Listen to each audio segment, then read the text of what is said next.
Quand j'envisageais toutes les possibilités, j'étais absolument terrifié d'imaginer où une fille de 15 ans pouvait se trouver. Ma plus jeune sœur avait disparu. Elle avait été attirée hors de la maison de nos parents un matin. Nous ne savons toujours pas comment, nous ne le saurons probablement jamais.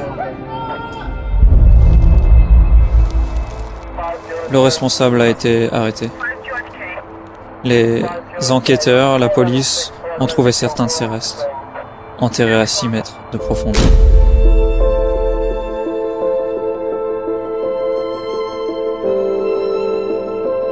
Le procès a été de loin le pire aspect de la situation.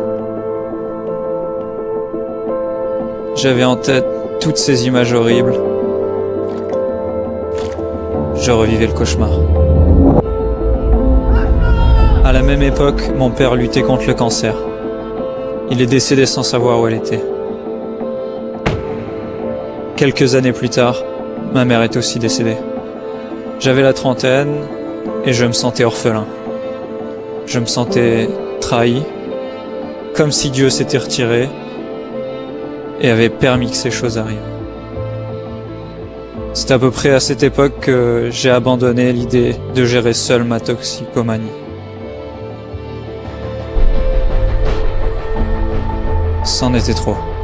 Il était temps de recevoir plus d'aide.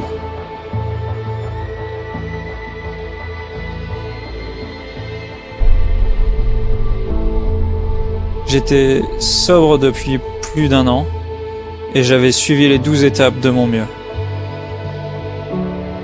Mais j'avais toujours des difficultés.